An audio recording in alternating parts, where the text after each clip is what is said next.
जी अस्सलाम वालेकुम students. I hope so you will be fine and all right by the grace of Allah Almighty. Dear students, today our topic is isomerism and we will discuss its types with suitable examples. ठीक है. Now let's start our topic. If we see its definition, isomerism, two or more compounds having same molecular formula but different structural formulas and properties are said to be isomers and the phenomena is called isomerism. तो students हमारे पास दो compounds जिनके molecular formula तो same हों लेकिन उनके structural formula जब हम ड्रॉ करें तो वो एक दूसरे से डिफरेंट हों, तो वो दोनों कंपाउंड्स, वो दो different structural formulas having same molecular formula are called isomers of each other. ठीक है. And the phenomena is called isomerism, और इस प्रोसेस को हम, फिनोमिना को हम कह देते हैं isomerism. No see it's example. जैसा कि हमारे पास ब्यूटेन है, ठीक है, तो ये नॉर्मल ब्यूटेन है, स्ट्रेट चेन है, ठीक है, और इसे हम नॉर्मल ब्यूटेन कहते हैं. अगर हम इसका एक कार्बन, एक मिथाइल ग्रुप उठा के इसकी साइड पे लगा दें तो ये आइसोब्यूटेन बन जाता है. ठीक है.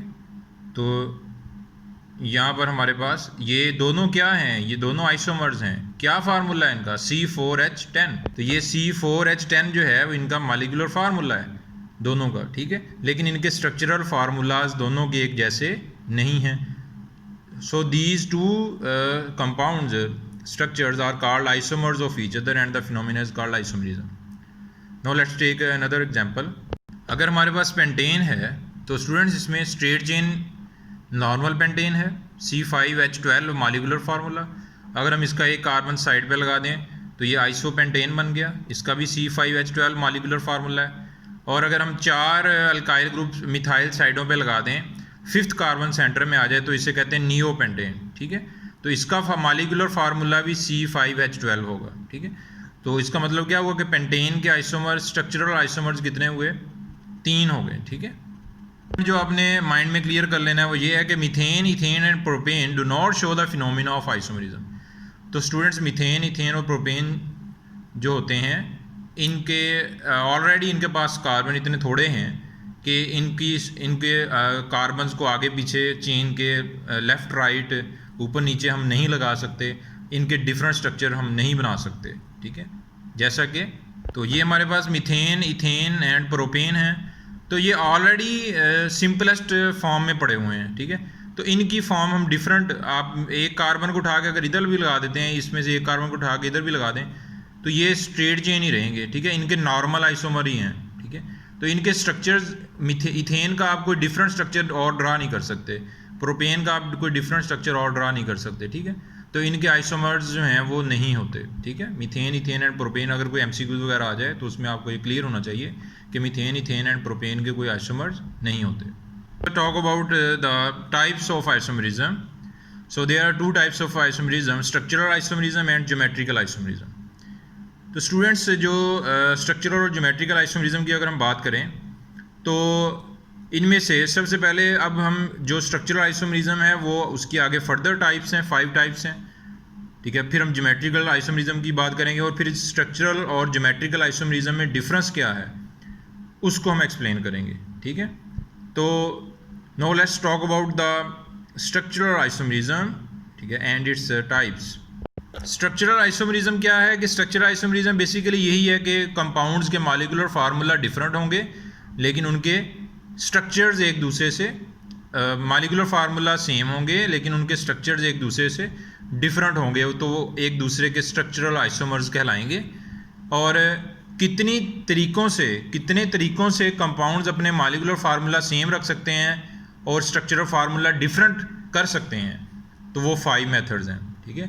कितने मेथड से, कितने तरीक़ों से जो कंपाउंड्स हैं वो अपने मॉलिक्यूलल फार्मूला के सेम होते हुए अपने स्ट्रक्चरल फार्मूला को एक दूसरे से डिफरेंट कर सकते हैं, वो कितने मेथड्स हैं? वो 5 मेथड्स हैं. ठीक है. तो इसलिए हमने स्ट्रक्चरल आइसोमरिज्म को 5 कैटेगरीज में डिवाइड कर दिया: chain isomerism, position isomerism, function group isomerism, metamerism and tautomerism. ठीक है. तो students now let's talk about the chain isomerism. Actually chain isomerism arises due to difference in the nature of carbon chains. ठीक है.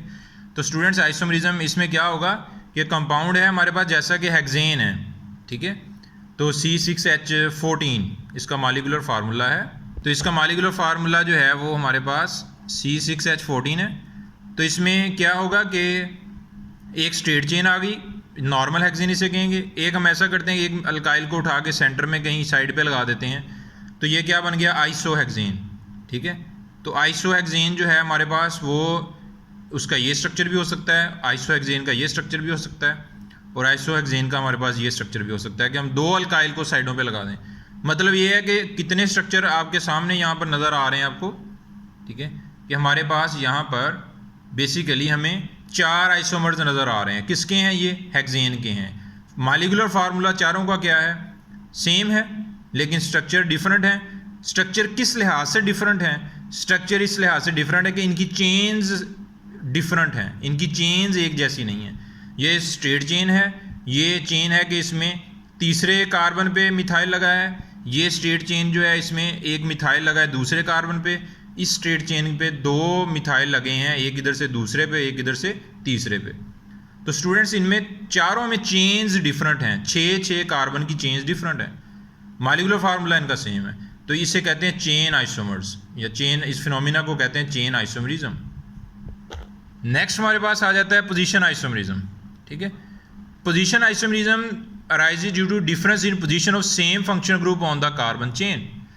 तो students functional group क्या होता है, आपने पढ़ा था, फंक्शनल ग्रुप पढ़ा था कि ऐसी स्पीशी, ठीक है, एटम्स या group of atoms, double bond या सिंगल बॉन्ड या ट्रिपल बॉन्ड, जो किसी कंपाउंड को स्पेसिफिक प्रॉपर्टीज़ दे दें, ख़ास प्रॉपर्टीज़ दे दें, उनको हम फंक्शनल ग्रुप कहते थे, ठीक है। अब यहाँ पर देखें, ये अल्कोहल है, प्रोपाइल अल्कोहल है, जिसे 1 प्रोपेनॉल भी कहते हैं। 1 प्रोपेनॉल इसलिए कहेंगे कि यहाँ पर इसके फर्स्ट कार्बन पे जो है वो ये सेकंड कार्बन है, ये थर्ड कार्बन है, फर्स्ट कार्बन पे लगा हुआ है इसके हाइड्रोक्सिल ग्रुप, ये अब आगे चैप्टर 8 में पढ़ेंगे नोमेनक्लेचर। तो 1 प्रोपेनॉल है। अब हमने इस हाइड्रोक्सी को उठा के कहाँ पे लगा दिया, सेकंड कार्बन पे लगा दिया, तो ये 2 प्रोपेनॉल बन गया, ठीक है। इसी तरह ये क्लोरोब्यूटेन था, ठीक है, अल्काइल हैलाइड था, तो हमने इसके फर्स्ट कार्बन पे क्लोरीन लगा दी, तो ये 1 क्लोरोब्यूटेन है।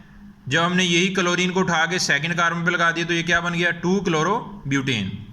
तो मतलब ये है कि फंक्शनल ग्रुप की पोजीशन चेंज हो रही है। फंक्शनल ग्रुप अगर फर्स्ट कार्बन पे है तो फंक्शनल ग्रुप सेकंड पे आ गया, तो ये दोनों आपस में क्या कहलाएंगे, ये दोनों आपस में कहलाएंगे पोजीशन आइसोमर्स। ये एक दूसरे के क्या होंगे, पोजीशन आइसोमर। और फिनोमिना को क्या कहेंगे, पोजीशन आइसोमरिज्म। क्यों, क्योंकि फंक्शनल ग्रुप की पोजीशन चेंज हुई है, ठीक है। क्लोरोब्यूटेन था, क्लोरीन पहले कार्बन पे थी, तो क्लोरीन सेकंड कार्बन पे आ गई। तो मतलब ये एक दूसरे के क्या होंगे, ये एक दूसरे के लिहाज से क्या होंगे, पोजीशन आइसोमर्स होंगे। क्यों, क्योंकि फंक्शनल ग्रुप की पोजीशन एक दोनों में चेंज हुई है, लेकिन फंक्शनल ग्रुप सेम रहेगा, ठीक है। इस फिनोमिना को कहते हैं position isomerism. Let's talk about the functional group isomerism. The compounds having same molecular formula but different functional groups। तो स्टूडेंट्स फंक्शनल ग्रुप आइसोमरिज्म में क्या होगा कि कंपाउंड्स जो हैं उनके मॉलिक्यूलर फार्मूला सेम होंगे, लेकिन उनके फंक्शनल ग्रुप आपस में मैच नहीं करेंगे। जैसा कि C2H6O, ये किसी कंपाउंड का मॉलिक्यूलर फार्मूला है। वो कंपाउंड कौन से हैं, ये हैं कि ईथर है, डाई मिथाइल ईथर। आपको पता है कि ईथर का फंक्शन ग्रुप ऑक्सीजन होता है, ऑक्सीजन के दोनों साइडों पे अल्काइल ग्रुप्स होते हैं, तो इसे हम क्या कहते हैं, ईथर। ये आप इसमें फंक्शन ग्रुप वाले टॉपिक में देख सकते हैं। तो इसी तरह अल्कोहल, अगर हम इथाइल के साथ हाइड्रोक्सिल लगा दें तो ये क्या बन गया, OH किसका फंक्शन ग्रुप होता है, अल्कोहल का। तो स्टूडेंट ये दोनों एक दूसरे से डिफरेंट हैं, ये दोनों कंपाउंड एक दूसरे से बिल्कुल डिफरेंट हैं। इनकी फिजिकल प्रॉपर्टीज़ भी डिफरेंट हैं, इनकी केमिकल प्रॉपर्टीज़ भी डिफरेंट हैं एक दूसरे से। तो ये जो है ईथर और अल्कोहल, ये ईथर है, ये अल्कोहल है, लेकिन इनका मॉलिक्यूलर फार्मूला सेम है।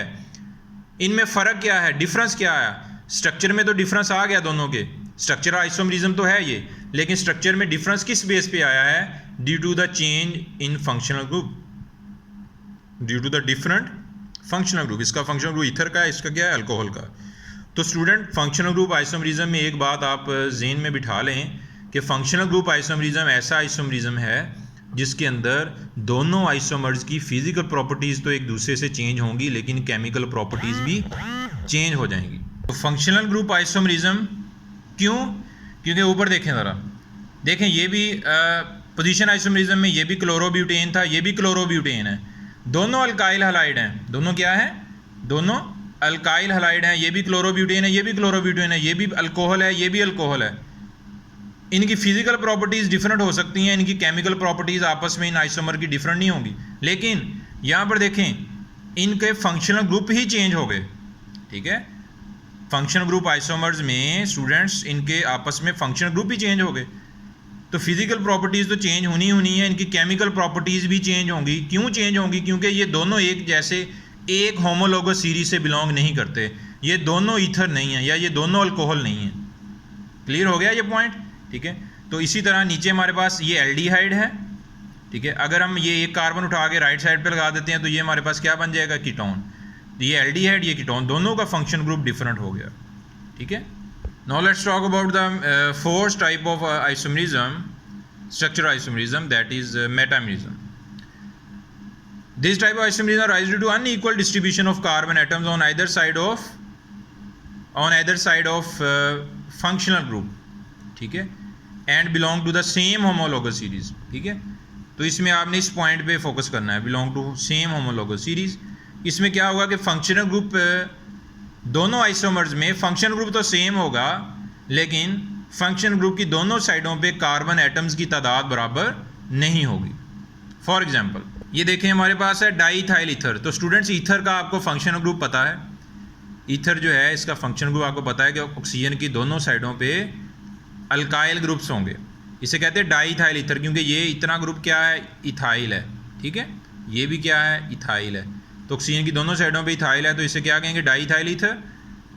अब ये अगर हम एक तरफ मिथाइल कर दें और 3 कार्बन उठा के एक साइड पे ले जाएं, तो अब इधर राइट साइड पे ऑक्सीजन के 3 कार्बन आ रहे हैं, जबकि लेफ्ट साइड पे एक ही कार्बन आ रहा है। तो स्टूडेंट्स ये क्या हुए, एक दूसरे के फिर मेटामर्स हुए। ठीक है, क्यों? क्योंकि मॉलिक्यूलर फार्मूला सेम है, मॉलिक्यूलर फार्मूला सेम है, 4 कार्बन है। ठीक है, 4 कार्बन है और इसमें क्या है, 10 ऑक्सीजन हाइड्रोजन है और 1 ऑक्सीजन है। मॉलिक्यूलर फार्मूला दोनों का सेम है, 4 कार्बन 10 हाइड्रोजन और 1 ऑक्सीजन, लेकिन फंक्शनल ग्रुप की साइडों पे यहाँ पर 2-2 कार्बन है, लेकिन इधर फंक्शनल ग्रुप की दोनों साइडों पे एक तरफ 3 कार्बन है, एक तरफ 1 कार्बन है। तो मतलब unequal number of carbon atoms आ गए। दोनों आइसोमर्स के फंक्शनल ग्रुप की साइडों पे equal number of carbon atom नहीं है, इसके 2-2 कार्बन है ऑक्सीजन की साइडों पे, इसके ऑक्सीजन की साइड पे एक तरफ 3 है, एक तरफ 1 है। तो ये दोनों एक दूसरे के क्या कहलाए, मेटामर्स, और ये फिनोमिना क्या कहलाएगा, मेटामरिज्म। ठीक है, तो इसी तरह 2 पेंटेनॉन है students, ketone functional group, carbonyl carbon के दोनों तरफ अल्काइल ग्रुप हों तो उसे कीटोन कहते हैं। ये आप टेबल में देख सकते हैं फंक्शनल ग्रुप वाले टॉपिक में। तो ये दूसरे कार्बन पे ये कार्बोनाइल कार्बन दूसरा है 2 पेंटेनॉन, अगर तीसरा पे कार्बन डबल बॉन्ड ऑक्सीजन आ जाएगी तो 3 पेंटेनॉन। तो ये कार्बोनाइल, इसका फंक्शनल ग्रुप, कीटोन का फंक्शनल ग्रुप ये है कार्बोनाइल कार्बन। ठीक है, तो कार्बोनाइल कार्बन के एक तरफ 1 कार्बन है, इधर कितने 3 हैं, इधर एक तरफ 2 हैं तो एक तरफ 2 हैं। तो मतलब ये है कि इधर कार्बोनाइल कार्बन जो कीटोन का फंक्शनल ग्रुप है उसकी साइडों पे 2-2 कार्बन है, इधर कार्बोनाइल कार्बन जो कीटोन का फंक्शनल ग्रुप है उसकी साइडों पे एक तरफ 3 है, एक तरफ 1 है। तो इनके आपस में कार्बन एटम फंक्शनल ग्रुप की साइडों पे बराबर नहीं है। ठीक है, so these 2 compounds are called metamers of each other and the phenomena is called metamerism. ठीक है, तो स्टूडेंट्स ईथर जो है ये फंक्शनल ग्रुप आइसोमरिज्म भी शो करता है और ये मेटामरिज्म भी शो करता है। तो अगर आपको MCQs आ जाए तो ether show the phenomena of, और ऑप्शन में फंक्शनल ग्रुप आइसोमरिज्म भी आ जाए, मेटामरिज्म भी आ जाए, तो वहाँ पर एक ऑप्शन बोथ वाला भी होगा कि मेटामरिज्म और फंक्शनल ग्रुप। अगर फंक्शनल ग्रुप आइसोमरिज्म ना आए ऑप्शन में, मेटामरिज्म आ गया, तो फिर आप सिर्फ मेटामरिज्म को सिलेक्ट करेंगे। ठीक है, so talk about its last type of, 5th type of structural isomerism, that is tautomerism. This type of isomerism arise due to the shifting of proton from one atom to another in the same molecule. तो students इसमें ये होता है कि एक ही molecule के अंदर जो हाइड्रोजन का पॉजिटिव आयन होता है इसको हम कहते हैं प्रोटॉन, ठीक है। हाइड्रोजन के पॉजिटिव आयन को हम क्या कहते हैं? प्रोटॉन। क्यों कहते हैं? क्योंकि हाइड्रोजन के पास एक ही इलेक्ट्रॉन होता है। जब हाइड्रोजन में से एक इलेक्ट्रॉन निकल जाए तो उसके एटम के पास कोई इलेक्ट्रॉन नहीं बचता, फिर उसके एटम के पास सिर्फ एक प्रोटॉन बच जाता है, ठीक है। तो इसलिए हाइड्रोजन के पॉजिटिव आयन को हम क्या कहते हैं? प्रोटॉन कहते हैं। तो स्टूडेंट्स यहाँ पर ये हमारे पास एक एसिड है जिसे हम अमाइनो एसिड कह सकते हैं, ठीक है। तो इसमें क्या होता है कि जब एक हाइड्रोजन जो है वो निकल कर हाइड्रोजन आयन की फॉर्म में नाइट्रोजन के पास चला जाता है। अगर हम इसका थोड़ा मैकेनिज्म देखें तो वो क्या है, तो होता है इसमें ये है कि कार्बोक्सिल ग्रुप और अमाइनो ग्रुप जब एक दूसरे के करीब आ जाएं तो स्टूडेंट्स इसमें ये इतना ज़्यादा स्टेबल स्ट्रक्चर नहीं है, ये कंपाउंड इतना ज़्यादा स्टेबल नहीं है।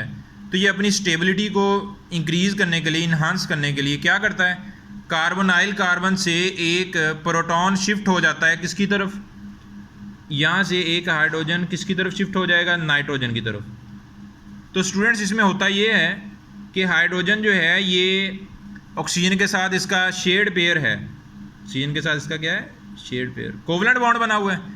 तो हाइड्रोजन क्या करती है, हाइड्रोजन अपने 2 इलेक्ट्रॉन देकर किसको, ऑक्सीजन को, एक इलेक्ट्रॉन हाइड्रोजन का, एक किसका, ऑक्सीजन का, ठीक है। वो ऑक्सीजन की इलेक्ट्रोनेगेटिविटी ज़्यादा है, ऑक्सीजन अपना इलेक्ट्रॉन और हाइड्रोजन का इलेक्ट्रॉन दोनों गेन कर लेती है, और हाइड्रोजन किसकी फॉर्म में जाता है, प्रोटॉन की फॉर्म में। हाइड्रोजन किसकी फॉर्म में निकलता है, प्रोटॉन की फॉर्म में। तो हाइड्रोजन जब प्रोटॉन की फॉर्म में निकलेगा, ऑक्सीजन अपना इलेक्ट्रॉन भी ले लेगी और उसका हाइड्रोजन का इलेक्ट्रॉन भी उससे ले लेगी। तो हाइड्रोजन प्रोटॉन की फॉर्म में जब निकलेगा तो फिर इसको कितने इलेक्ट्रॉन चाहिए बॉन्डिंग के लिए, 2 चाहिए, क्योंकि अपना तो इसके पास है नहीं। अब इसको डुप्लेट कंप्लीट करने के लिए 2 इलेक्ट्रॉन चाहिए। 2 इलेक्ट्रॉन इसे कौन देगा, तो स्टूडेंट इसे 2 इलेक्ट्रॉन नाइट्रोजन दे सकता है। क्यों? क्योंकि नाइट्रोजन के पास क्या है, लॉन पेयर है। नाइट्रोजन के पास क्या है, एक लॉन पेयर है। तो नाइट्रोजन क्या करता है, इस हाइड्रोजन से बॉन्डिंग कर लेता है, लेकिन जब कोई एटम अपना लॉन पेयर यूज़ कर ले तो उस पर चार्ज क्या आ जाता है, पॉजिटिव। जब कोई एटम किसी का इलेक्ट्रॉन गेन कर ले, जिस तरह इसने हाइड्रोजन का एक इलेक्ट्रॉन इसमें इसका है, अपना है, और एक किसका है, हाइड्रोजन का, तो इस पर चार्ज क्या आ जाएगा, नेगेटिव आ जाएगा। तो स्टूडेंट्स यहाँ पर ये इस ऑक्सीजन पे नेगेटिव, इस नाइट्रोजन पे पॉजिटिव, और इनके दरमियान एक electrostatic force of attraction develop हो जाएगी, ठीक है। और ये हमारे पास नेट कंपाउंड, इस कंपाउंड के ऊपर नेट चार्ज क्या होगा, 0 होगा, क्योंकि इसका एक पॉजिटिव है एक नेगेटिव है। और इसको इंटरनल सॉल्ट भी कहते हैं, इसे ज्यूटर आयन भी कहा जाता है और इसे इंटरनल सॉल्ट भी कहते हैं। इंटरनल सॉल्ट इसलिए कहते हैं कि आयनिक अट्रैक्शन डेवलप हो गया, एक ही मॉलिक्यूल के अंदर अपने ही एटम्स के दरमियान आयनिक अट्रैक्शन डेवलप हो गया, इसलिए इसे कहते हैं, ड्यू टू आयनिक अट्रैक्शन इसे कहते हैं इंटरनल सॉल्ट, ठीक है। तो क्योंकि सॉल्ट हमारे पास मोस्टली आयनिक कंपाउंड्स होते हैं, ठीक है। तो स्टूडेंट्स ये ज़्यादा स्टेबल है, अब ये क्या है, ज़्यादा स्टेबल है, ठीक है। आयनिक अट्रैक्शन जो है इज़ अ स्ट्रॉन्गेस्ट अट्रैक्शन, ठीक है। तो इसलिए अब ये ज़्यादा स्टेबल हो गया। तो ये जो दोनों कंपाउंड्स हैं ये एक दूसरे के टॉटोमर्स हैं। ये क्या है, टॉटोमर्स हैं। फ़र्क क्या है कि इसका प्रोटॉन शिफ्ट हो गया, इसी मॉलिक्यूल के अंदर एक एटम से दूसरे एटम पे प्रोटॉन शिफ्ट हो गया टू गेन एक्स्ट्रा स्टेबिलिटी, ठीक है। तो ये एक दूसरे के क्या है, टॉटोमर्स हैं, और इस फिनोमिना को हम क्या कहते हैं, tautomerism. Let's talk about the second type of isomerism, that is called the geometrical isomerism. तो स्टूडेंट जैसा कि हमने स्टार्ट में पढ़ा कि आइसोमरिज्म 2 तरह का है, ठीक है।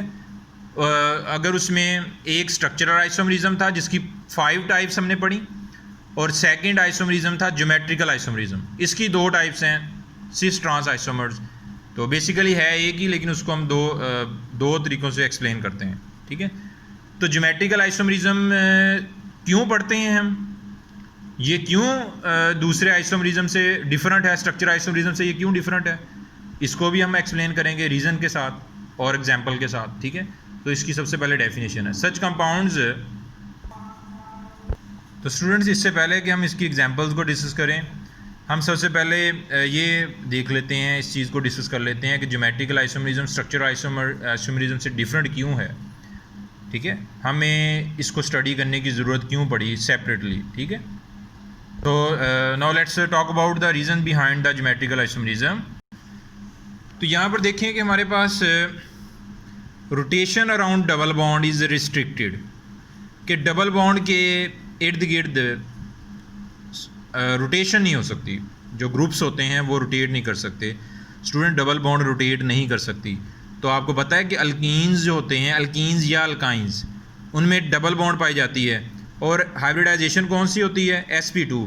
ये आपने हाइब्रिडाइजेशन में पढ़ा है इसी चैप्टर में कि अल्कीन्स में डबल बॉन्ड पाई जाती है कार्बन टू कार्बन। तो carbon to carbon double bond rotate नहीं कर सकती, ठीक है। तो अगर मैं कहूँ कि ये रोटेट करे, इनको मैं ऐसे रोटेट करवा दूँ, तो ऐसा पॉसिबल नहीं है। इन दोनों कार्बन्स को हम रोटेट नहीं करवा सकते। क्यों? क्योंकि डबल बॉन्ड है। डबल बॉन्ड में ऑर्बिटल साइड बाय साइड भी ओवरलैप कर रहे होते हैं। डबल बॉन्ड में एक पाई बॉन्ड होता है और एक क्या होता है? सिग्मा बॉन्ड, ठीक है। एक पाई बॉन्ड बनता है ऑर्बिटल की साइड बाय साइड ओवरलैप से, और सिग्मा बॉन्ड बनता है ऑर्बिटल के हेड टू हेड ओवरलैप से। तो स्टूडेंट्स, ये जो हेड टू हेड वाले हैं ये तो रोटेट कर सकते हैं ऑर्बिटल, ठीक है, लेकिन ये जो साइड बाय साइड दो तरफ से ऊपर और नीचे से इन ट्रैप्ड हैं, ये रोटेट नहीं कर सकते। तो ये रोटेशन जो है उसे नहीं होने देंगे। तो मतलब ये है कि डबल बॉन्ड में एक पाई है, एक सिग्मा है। सिग्मा तो रोटेट हो सकती है, लेकिन सिग्मा को भी रोटेट नहीं होने देगी पाई बॉन्ड। क्यों? क्योंकि वो ऑर्बिटल के साइड बाय साइड ओवरलैप से बनी हुई है। उसके ऑर्बिटल्स ऊपर से भी इंट्रैप्ड हैं और नीचे से भी इंट्रैप्ड हैं। तो ये दोनों ऑर्बिटल्स 360 डिग्री के एंगल पे आपस में रोटेशन नहीं कर सकते। तो इसका मतलब ये हुआ कि ये जो हमारे पास फिर कंपाउंड दिए हुए हैं, क्या ये दोनों कंपाउंड एक जैसे हैं? क्या यहाँ पर ये जो carbon to carbon double bond है, इनमें से क्या मैं इसको 360 डिग्री पे रोटेट करवा दूँ अगर, ठीक है, अगर मैं इसको इस वाली साइड को 360 डिग्री पे रोटेट करवा देता हूँ, तो रोटेशन होगी तो ये बी और ए, बी ऊपर चला गया और ए जो है वो नीचे आ गया। तो स्टूडेंट्स, क्या ये दोनों कंपाउंड्स एक ही ना हुए? फिर क्या ये दोनों कंपाउंड्स एक जैसे हैं? ये दोनों कंपाउंड्स एक जैसे नहीं हैं। क्यों नहीं हैं? क्योंकि डबल बॉन्ड जो है, carbon to carbon double bond जो है, ये कार्बन रोटेट कर ही नहीं सकते, ठीक है। ये कार्बन जो है ये रोटेट आपस में कर ही नहीं सकते। ये वाला कार्बन 360 डिग्री पे घूम ही नहीं सकता, बी ऊपर नहीं जा सकता, ये नीचे नहीं आ सकता, ठीक है। तो इसका मतलब ये हुआ कि जब रोटेशन पॉसिबल नहीं है, ठीक है, तो फिर इसका मतलब ये हुआ कि अगर मैं किसी और कंपाउंड में बी ऊपर ले जाता हूँ और ए नीचे ले जाता हूँ, तो ये हम ऐसे नहीं कह सकते कि ये रोटेट करके हमने ये बना लिया। क्या हम ऐसे कह सकते हैं कि हमने इसको रोटेट किया और हमारे पास ये कंपाउंड नहीं? क्योंकि डबल बॉन्ड है, रोटेशन पॉसिबल नहीं है। फिर ये दोनों क्या होंगे? ये दोनों एक दूसरे के आइसोमर्स होंगे, लेकिन ये वो आइसोमर्स होंगे जिनके स्ट्रक्चर तो एक दूसरे से डिफरेंट हैं। लेकिन इनके स्ट्रक्चर एक दूसरे से डिफरेंट कैसे हुए? कि इनको हमने इनके स्ट्रक्चर एक दूसरे से कैसे हुए कि carbon to carbon double bond की तरफ, carbon to carbon double bond की दोनों साइडों पे एक तरफ ग्रुप सेम आ रहे हैं, ए और ए, बी और बी, और एक तरफ ग्रुप डिफरेंट आ रहे हैं। और इनको हमने रोटेट करके आपस में नहीं बनाया, बल्कि ये वैसे ही एक्चुअली डिफरेंट कंपाउंड है, ये एक्चुअली डिफरेंट है, ठीक है। तो इसको रोटेट करके नहीं हमने बनाया, ठीक है। तो यहाँ पर रोटेशन पॉसिबल डबल बॉन्ड के सराउंडिंग में नहीं है। इसका मतलब क्या है? फिर ये दोनों डिफरेंट हैं। इन दोनों कंपाउंड्स को उनके यूनिक नेम देना चाहिए। फिर इसको हम क्या देते हैं? सिस, और इस स्ट्रक्चर को हम क्या कह देते हैं? ट्रांस, ठीक है। सिस और ट्रांस का मतलब क्या है कि अगर carbon to carbon double bond के एक तरफ एक जैसे ग्रुप हैं तो उसे हम सिस कह देंगे, अगर इसके एक तरफ डिफरेंट ग्रुप्स हैं तो उसे कह देंगे ट्रांस। लेकिन ट्रांस आइसोमर कभी भी सिस आइसोमर को रोटेट करके नहीं बनाया जाता, बल्कि इसकी बॉन्ड ब्रेकिंग या बॉन्ड ब्रेकिंग वगैरह करके हम इसे बनाते हैं। क्यों? क्योंकि डबल बॉन्ड जो होती है वो कार्बन एटम्स को रोटेट होने नहीं देती। अगर हम बात करते हैं सिंगल बॉन्ड की, तो स्टूडेंट्स जिस तरह अल्केन्स में हमने देखा कि हेड टू हेड ओवरलैप से बनते हैं, sp3 हाइब्रिडाइजेशन, तो हेड टू हेड ओवरलैप जो होते हैं ऑर्बिटल, ये तो घूम सकते हैं, ठीक है, ये रोटेट कर सकते हैं, ठीक है। तो ये carbon to carbon double bond जो है, एक सिंगल बॉन्ड जो है, ये तो रोटेट कर सकती है। जब ये रोटेट करेगी तो अगर ए जो है वो एक साइड पे है तो इतना हिस्सा हमने इसका रोटेट करवा दिया, तो अगले लम्हे डी ऊपर चला जाएगा और ए जो है वो नीचे आ जाएगा। तो स्टूडेंट्स क्या ये दोनों कंपाउंड्स डिफरेंट हैं? क्या ये दोनों कंपाउंड डिफरेंट हैं? तो ये दोनों कंपाउंड्स डिफरेंट नहीं है। क्यों नहीं है? क्योंकि इसकी सिंगल बॉन्ड थी, तो हो सकता है अगले लम्हे ये रोटेट करे, ये ए ऊपर चला जाए, ठीक है, और हो सकता है अगले लम्हे ये वाला कंपाउंड इसमें आ जाए, और अगले एक लम्हे में 1 सेकंड में ये वाला कंपाउंड इसमें चला जाए, क्योंकि ये तो दोनों इंटरकन्वर्टिबल हैं विदाउट एनी एनर्जी सोर्स, ठीक है। क्यों? क्योंकि सिंगल बॉन्ड है कार्बन टू कार्बन, ये आपस में रोटेट करते रहेंगे। तो अगर हम कहें ये सिस है, ठीक है, अगर हम कहें ये सिस है, ये ट्रांस है, ठीक है, तो ये हमारी बातें गलत होंगी। क्यों गलत होंगी? क्योंकि ये एक ही स्ट्रक्चर है, ये एक ही आइसोमर है। क्यों? क्योंकि इसके दोनों साइडों पे कार्बन जो है वो रोटेट कर सकते हैं, क्योंकि carbon to carbon single bond है। तो अगर हम कहें ये सिस है, तो हो सकता है अगले लम्हे ये रोटेट करे, ये क्या बन जाए? ट्रांस। अगर ये ट्रांस है तो ये फिर रोटेट करे तो ये सिस बन जाए। तो इनको सिस ट्रांस कहना गलत होगा। क्यों? क्योंकि ये carbon to carbon rotation possible है एल्केन्स में, और कार्बन टू कार्बन अगर रोटेशन पॉसिबल है तो ये फिर एक ही स्ट्रक्चर कहलाएंगे, ये दो डिफरेंट स्ट्रक्चर नहीं कहलाएंगे, ये आइसोमर नहीं कहलाएंगे, ठीक है। तो डियर स्टूडेंट्स, फिर इसका मतलब ये हुआ कि अगर इधर डबल बॉन्ड में रोटेशन पॉसिबल नहीं है, तो इसका मतलब ये है कि फिर इनको अलग अलग नाम देना ज़रूरी है। क्यों? क्योंकि ट्रांस सिस में नहीं जा सकता, सिस ट्रांस में नहीं जा सकता, ठीक है। तो इनको फिर इनके यूनिक नेम देना होंगे। क्यों? क्योंकि ये दोनों कंपाउंड्स दो डिफरेंट हैं, ये एक नहीं है, ठीक है। तो इसलिए हमें ज्योमेट्रिकल आइसोमरिज्म में डबल बॉन्ड की वजह से ज्योमेट्रिकल आइसोमरिज्म को स्टडी करना पड़ा। अब हम बात करते हैं कि ज्योमेट्रिकल आइसोमरिज्म क्या है। ज्योमेट्रिकल आइसोमरिज्म ये है कि carbon to carbon double bond के सराउंडिंग में एक तरफ एक जैसे ग्रुप हों, ठीक है, और दूसरे आइसोमर्स में carbon to carbon double bond की तरफ डिफरेंट ग्रुप्स हों, ठीक है।